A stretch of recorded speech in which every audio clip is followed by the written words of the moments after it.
And here's what I just thought was amazing. I saw this story come out yesterday, and I thought you'd appreciate it.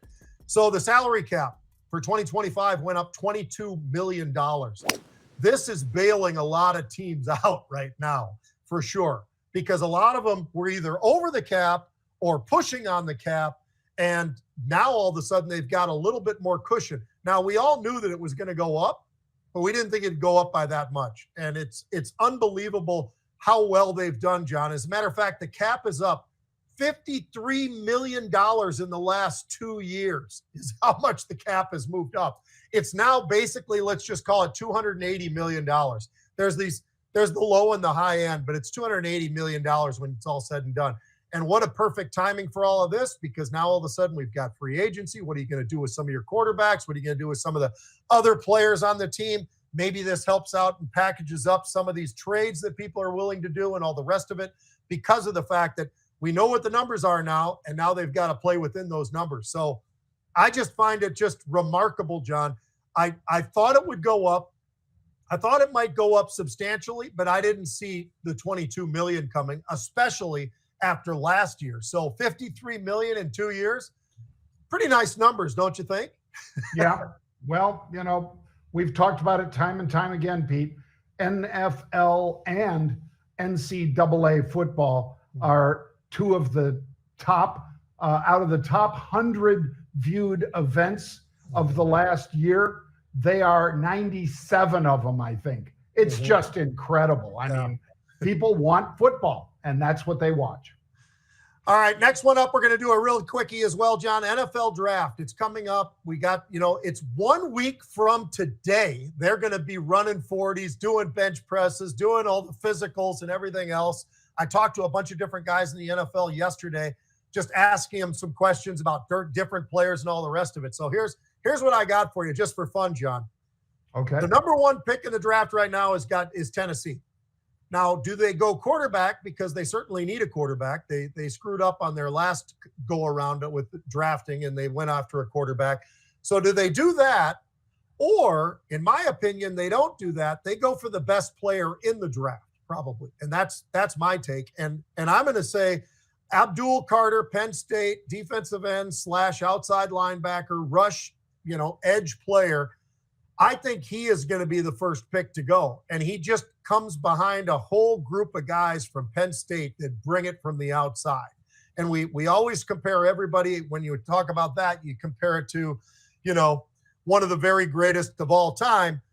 And I'm not sure any of them are quite as good, but I will say this kid Carter, John, has all the tools to be about as unbelievable of an edge rusher as there is. So I think he goes first pick. Then I think the next two, when you look at Cleveland and the Giants, now you just got to decide, do you go to Shedeur? Do you go to Cam Ward? Do you go a different route? Do you trade down? Because you need a quarterback, but both of those teams need a lot more than a quarterback. And they've already, had a problem by going quarterback before. So what do you think? Do you think that, your guy Shedeur is good enough to be one of those two players that goes that high? Yeah, I do. I really do, Pete. The guy's completion percentage went up 23 versus 24 during those 2 years. He went up from a 69% completion average to 74%. His yards passing in the 2023 season, he was like 3,200 yards. In 2024, he was 4,100 yards.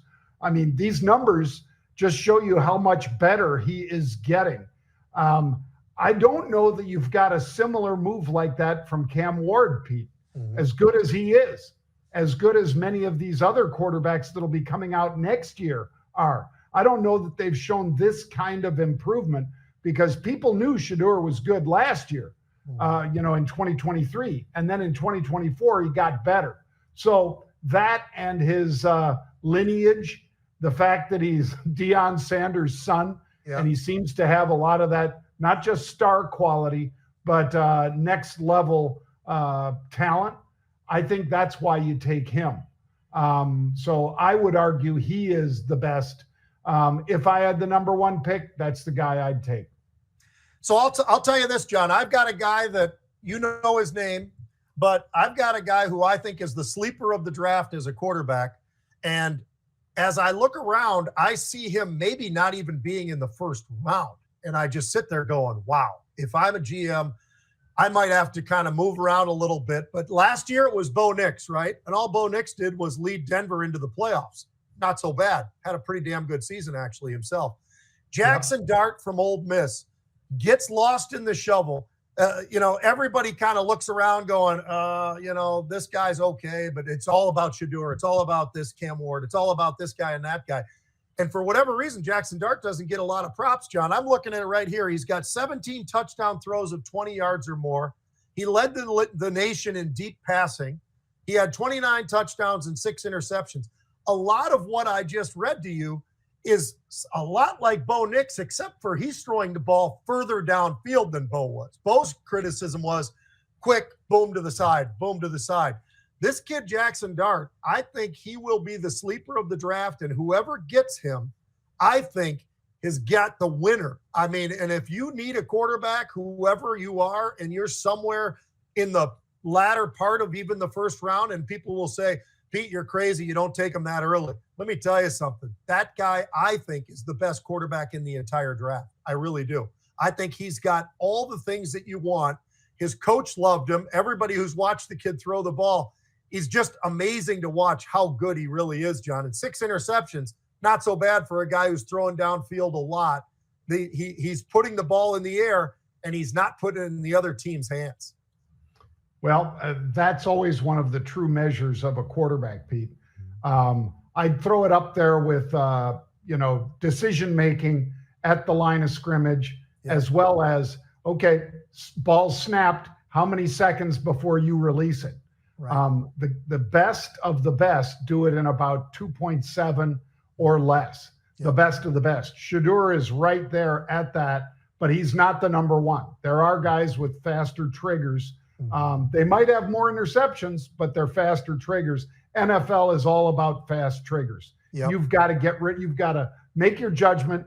And like, I loved when I heard Brady say, Pete, that he said, we would go over everything so much before the game that when I got up there, he said, I'd talk to Belichick and he'd say, okay, run this play. And then he says, what's the one thing you're worried about? And he goes, free safety blitz. And he says, right. So what do you do if you see the free safety looking like he's coming up? Tom says, I check down to this, and so forth and so on. Those decisions are what separates guys like the GOAT, Tom Brady, from everybody else. And unfortunately for Mahomes, he didn't have time in the Super Bowl to do anything. Right. I think 40% of the passes, Pete, he had people in his face or breathing down his neck. 40%. That line looked terrible. If you needed to pin the loss on somebody, it would be KC's O-line. Obviously, Mahomes could have played better, but when you're running for your life, it doesn't often happen that way. It's pretty tough.